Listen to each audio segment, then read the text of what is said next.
I still remember the bitter cold that gnawed at my skin as we ascended the icy slopes of Kolat, a name that translates to Dead Mountain. It was February 1959, and I was part of the search party tasked with finding a group of 9 hikers, led by Igor Dyatlov, who had failed to return from their expedition. These were experienced trekkers, the best of their kind, and yet, as the days stretched on with no word from them, a sense of dread settled over our team. Something was very wrong. The first sign of trouble was the tent. We found it perched precariously on the slope, its fabric flapping violently in the howling wind. But what struck me was the slashing, clean cuts through the thick material, made from the inside. It was as if the hikers had frantically tried to escape, but escape from what? The cold was punishing, yet inside the tent, we found all their supplies, their shoes, and clothing. Whatever had terrified them had driven them out into the frozen wilderness, unprepared. I remember staring into the dark, yawning expanse of the night, my breath crystallizing in the air as a sense of unease gripped me. We split up to search the area. My boots crunched against the snow, the sound eerie in the otherwise silent, desolate landscape. The tracks, barefoot tracks, led us down the slope and into the trees. My heart pounded as we followed them, the trail growing more erratic, more desperate. We found the first bodies near the edge of the forest, under a large cedar tree. They were huddled together, frozen solid, their fingers black with frostbite, their eyes wide open in terror. The frost had taken over their exposed skin, turning it a pale bluish hue. There were no signs of injury, no blood, just the raw, unforgiving grip of the cold. But why had they left their shelter without proper clothing? It made no sense. As we moved deeper into the woods, the scene grew stranger. 2 more bodies were discovered not far from the tree, both lying face down in the snow, their hands clawing at the ground as if trying to dig their way into the earth for warmth. They, too, had no major injuries, and it seemed hypothermia had claimed them as well. But it was the final group that shook me to my core. They were found in a ravine, huddled together as though trying to shield themselves from some unseen force. But their bodies told a different story. One woman, Zinaida Kolmogorova, was missing her tongue and eyes, her face twisted in an eternal scream.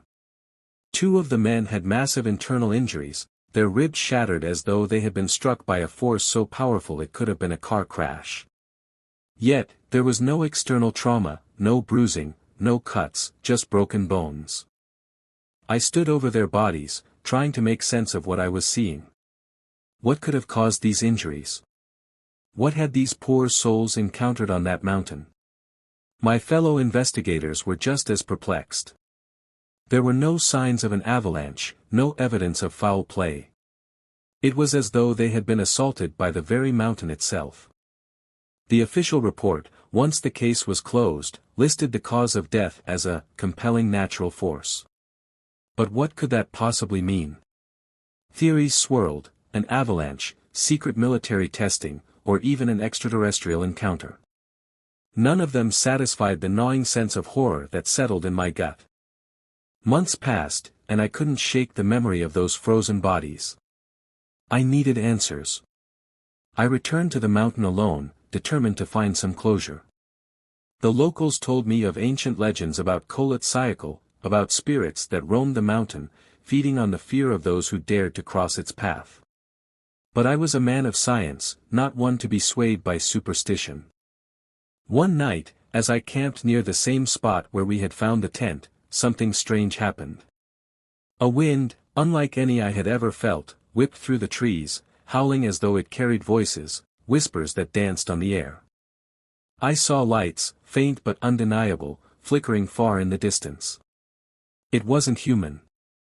It couldn't have been. I never returned to that mountain again, and the whispers of Kolat have faded with time. But I did find some peace, in my own way. I've come to believe that what happened to those hikers wasn't meant to be understood. The mountain holds its secrets tightly, and sometimes, it's best not to pry. Some forces are beyond our comprehension, and in the end, The only answer that made sense was that the hikers encountered something they were never meant to see. Though their story remains a haunting mystery, I like to think they found peace in the cold embrace of the mountain they loved. I still dream of them sometimes, standing together at the summit, looking out over the endless, frozen horizon, free at last from whatever had chased them into the night.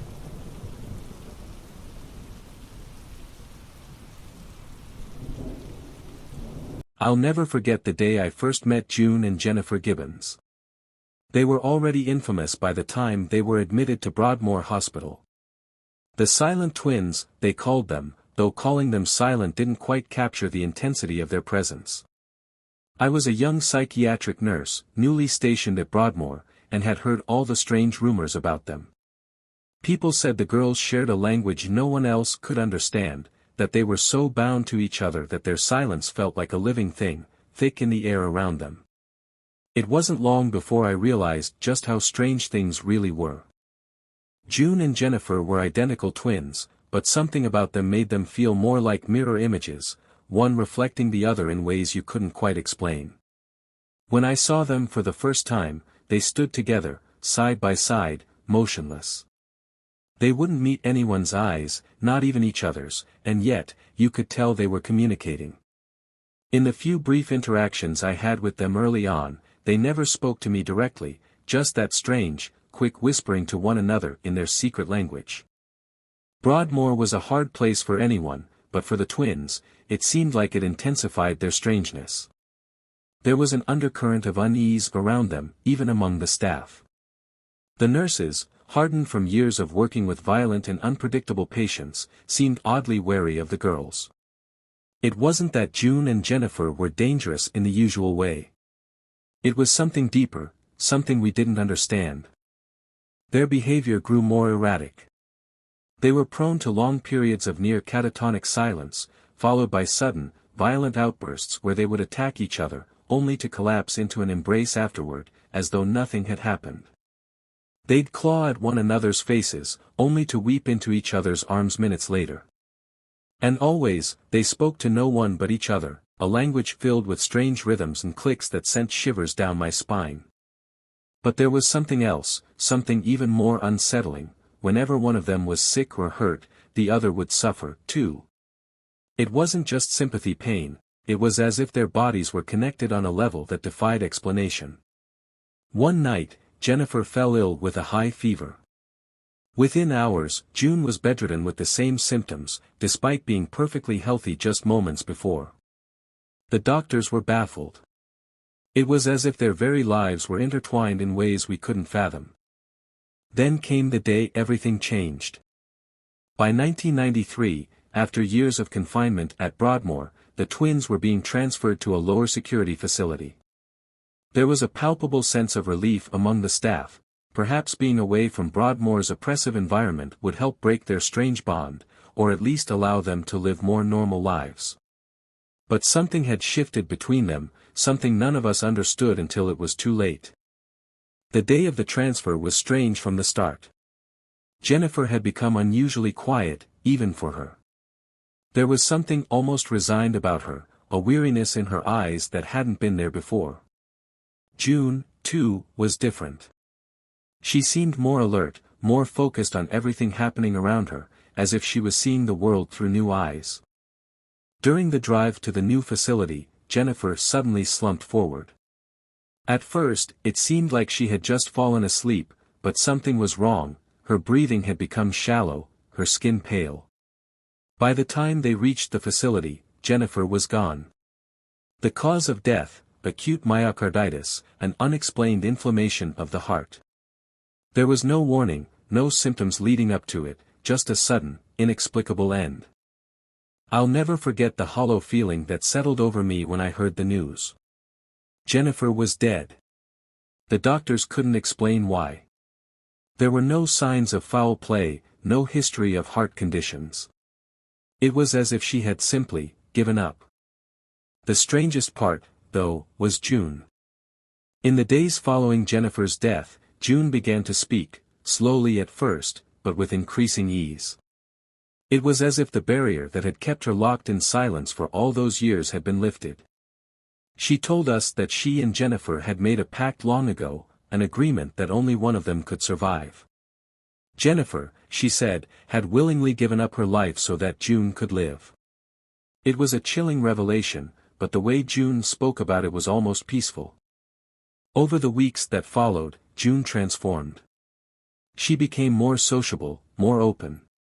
It was as if she had been reborn, freed from the shadow that had loomed over her for so long. She began to write again, even participating in therapy sessions, something she had never done while Jennifer was alive. The haunting silence that had defined her existence for so many years was gone. The day June left the hospital was bittersweet. I watched her walk out the doors, alone for the first time in her life, the weight of her twin's death still lingering in the air. But she wasn't broken. In fact, she seemed stronger than ever.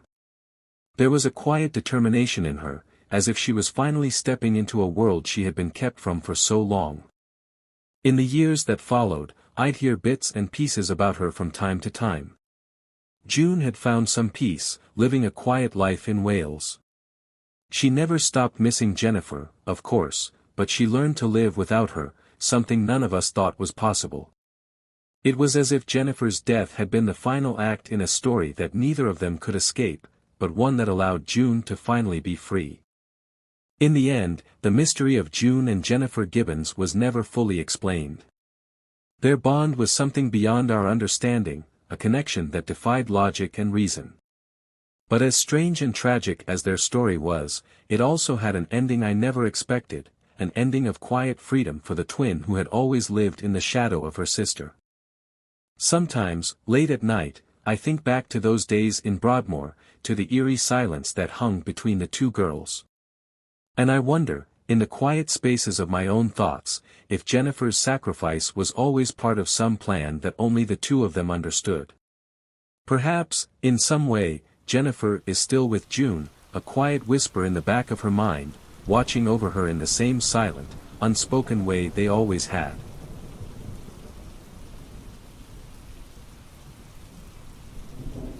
I'll never forget the first time I stepped foot on the old Bell Farm in Adams, Tennessee. The land was quiet, too quiet, as if the air itself held its breath. I had heard the stories, of course, everyone had. The Bell Witch haunting was infamous, a tale passed down through generations. But I was there to investigate the truth behind the legend, to separate fact from folklore. What I didn't expect was to become a part of the story myself. It was early autumn when I arrived, the kind of crisp Tennessee day where the wind seemed to carry whispers from the past. I had been invited by a descendant of the Bell family, a woman named Elizabeth, who still lived on the outskirts of the original farm. She had grown up hearing the tales of her ancestors and wanted to uncover the truth behind the Bell Witch once and for all. She hoped I could help. The strange thing started happening again a few months ago, Elizabeth told me as we stood outside the old farmhouse. The place looked like it hadn't changed in 2 centuries. Weathered wood creaked underfoot, and the windows, clouded with age, gave the place an unsettling, watchful feel. At first, it was just noises, knocks on the walls, footsteps when no one was there. But then, it got worse. Her eyes darkened as she recounted the events. It sounded eerily similar to what the original Bell family had experienced, scratching sounds, objects moving on their own, the oppressive feeling of being watched. And then there were the voices. It started with whispers, but now it calls out my name. I didn't know what to make of it, but I could see the fear in Elizabeth's eyes. She wasn't someone easily scared. Whatever was happening here was real to her. We decided to spend the night in the farmhouse. I had set up my equipment, recorders, cameras, the usual fare for investigating paranormal activity. The sun dipped below the horizon, casting long shadows across the fields, and the temperature seemed to drop unnaturally fast. The atmosphere in the house changed the moment darkness fell. The stillness became heavy, suffocating, and the air felt charged with something unseen. At first, the night was quiet. Elizabeth and I sat in the old living room, the fire crackling in the hearth, the only sound in the house. But as midnight approached, the knocking began. It was faint at first, a rhythmic tap tap tap, like someone knocking gently on the walls. Elizabeth's face went pale. "That's how it always starts," she whispered. The knocking grew louder, more insistent, moving from one side of the house to the other. Then came the footsteps, heavy, deliberate, as if someone was pacing just outside the door. I grabbed my flashlight and motioned for Elizabeth to stay put. My heart raced as I made my way toward the front hallway, the beam of my light cutting through the thick darkness. There was nothing there. The footsteps stopped, leaving behind a deafening silence. I was about to turn back when something caught my eye, a shadow, darker than the rest, moving along the far wall. It wasn't the shadow of a person, it was something else, something that shouldn't have been there. My throat tightened, and I felt a cold sweat break out across my skin. Before I could move, the shadow seemed to dissolve into the wall, as if it had never existed. That's when the voice came. It was low and raspy, barely more than a whisper, but it filled the entire room. "John Bell," it hissed, dragging out the name as if savoring each syllable. My blood ran cold. John Bell, the patriarch of the Bell family, had died under mysterious circumstances nearly 200 years ago. Legend had it that the Bell witch had taken credit for his death, claiming to have poisoned him.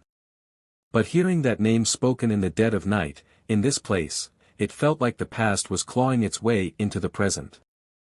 I rushed back to Elizabeth, who was now standing in the center of the room, her hands trembling. "It's here," she whispered. Just like before. The next few hours were a blur of activity. The knocking continued, louder now, and objects began to move, chairs slid across the floor, pictures fell from the walls. The voice kept repeating John Bell's name, as if taunting us. I tried to keep calm, to focus on documenting everything, but I couldn't shake the feeling that we were being toyed with, that whatever was haunting this place was growing stronger by the minute. But then, just as suddenly as it had started, the activity stopped. The house fell silent once more, the oppressive energy lifting. Elizabeth and I sat in stunned silence, waiting for something, anything, to happen. But nothing did. The next morning, we searched the house and the grounds, looking for any physical evidence of what had transpired. There were no footprints, no marks, nothing to indicate that the events of the previous night had been anything more than a nightmare. But we both knew better. As we stood in the morning light, the farmhouse no longer seemed as menacing. I turned to Elizabeth, unsure of what to say. She looked tired but relieved. "It's over," she said softly. "For now." Over the next few weeks, I stayed in touch with Elizabeth. The strange occurrences lessened, then stopped altogether. It seemed that whatever had haunted the Bell family, and now Elizabeth, had finally moved on. I don't know what caused it to leave or why it had returned in the first place, but I do know this: the Bell witch was real. Whether it was the spirit of a vengeful woman, as some legends claim, or something far older and darker, I'll never know. But the land holds memories, and sometimes those memories refuse to stay buried.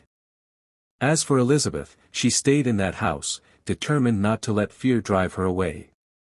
Over time, the whispers of the past faded, and the Bell farm returned to the quiet, unassuming place it had always been. I still think about that night sometimes, about the shadow on the wall, the voice in the dark. But I like to believe that whatever haunted the Bell family has finally found peace, just as Elizabeth has. In the end, the past is never truly forgotten, but sometimes, if you're lucky, it lets you go.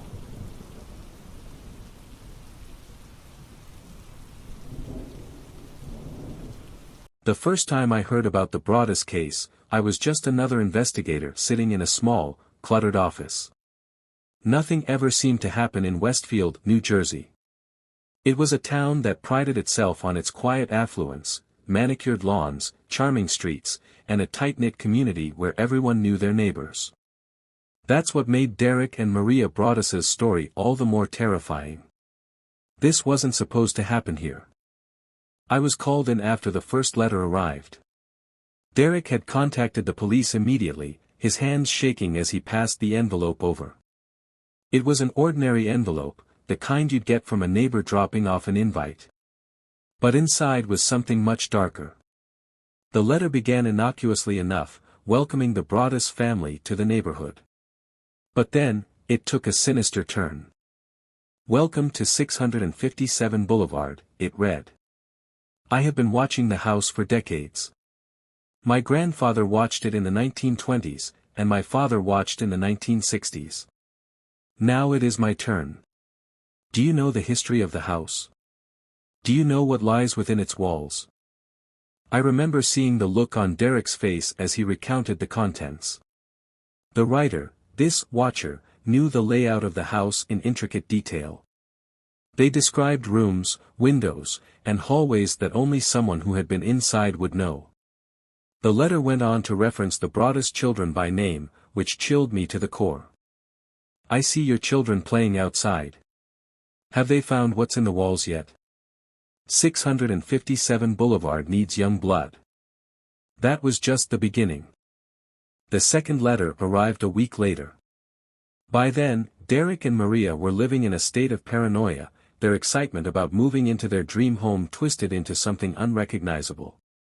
They hadn't even fully moved in yet, the house sitting mostly empty save for a few boxes. This time, the watcher's tone was more aggressive. "Have you made a decision about the house? Or are you too scared to move in? I would be. This house has secrets. And it's been waiting for you." There were no fingerprints, no clues, just more questions. I pored over the letters, scrutinizing every detail, every odd turn of phrase, but there was nothing. No one in the neighborhood admitted to seeing anything unusual, no strange cars, no unfamiliar faces. It was like the letters were coming from nowhere. I even questioned the previous owners, but they claimed to have never received anything like it. But the letters kept coming. Each one was more terrifying than the last. The watcher spoke as if they were omnipresent, always just beyond sight. They hinted at things buried in the house's history, dark secrets hidden in the walls. I started to wonder if there was something more to this house, something the Broadest family hadn't been told. I spent hours combing through town records, trying to trace the history of 657 Boulevard. The house was old, built in the early 1900s, but nothing stood out, no unsolved murders, no reports of paranormal activity. Just an ordinary house on an ordinary street. But then, there was the basement. Derek mentioned that the watcher had made specific references to the basement, a cold, dark space that stretched beneath the entire house. The letters hinted that something was down there, something the children would soon find. So, one night, after the Broadest family had fled to stay with relatives, I found myself standing in the dim, damp basement, my flashlight cutting through the darkness. I wasn't sure what I was expecting to find, a hidden room, a stash of letters, or maybe even the culprit themselves. But there was nothing. Just silence. That's when I heard it. A faint scraping sound, like nails on wood. My heart pounded in my chest as I swung the flashlight around, but the beam only revealed dusty old boxes and a rusty boiler. I followed the sound, my breath catching in my throat. It was coming from the far corner, near the foundation. I crouched down and examined the wall. At first glance, it looked solid, just as it should. But when I pressed my hand against it, it gave, slightly. A loose panel. My fingers fumbled as I pried it open, revealing a small, dark crawlspace behind it. Inside were old, yellowed photographs, images of the house taken from strange angles, all eerily focused on the windows and doors, as if someone had been watching it for years. My stomach twisted. There were no faces in the photos, just the house itself. I pulled back and sealed the panel shut, the weight of the mystery growing heavier. Who had taken those photos? How long had this been going on? The final letter arrived weeks later, after the Broadest family had put the house up for sale. "You have made the right decision," the watcher wrote. "But the house will never be yours. It belongs to me, and it always will. The secrets stay with me. The house will remain, and I will watch. The Broadest family never moved in. They sold the house at a loss, and Derek and Maria tried to move on, but the fear lingered, clinging to them like a shadow. I closed my part of the investigation, though the case itself never truly closed. Whoever the watcher was, they were never found. No suspects, no arrests. Just a lingering sense of unease. In the end, the Broadest family found peace in leaving the house behind. They started fresh in a new home, far away from Westfield. As for 657 Boulevard, the new owners never reported anything unusual. No letters, no disturbances. The house sat quietly, as if the watcher had simply vanished. I still think about that case sometimes, especially on quiet nights when the wind whistles through the trees. I'll drive by the house on occasion, just to see if anything has changed. But it never does. It's as though the house is waiting, biding its time. And maybe, just maybe, the watcher is still out there, waiting too.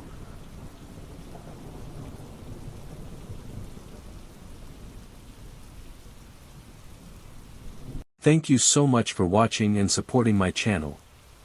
Your time and engagement mean the world to me.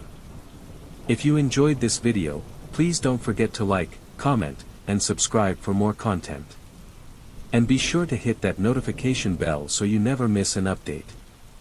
Your support keeps this channel going, and I truly appreciate each and every one of you. Thank you.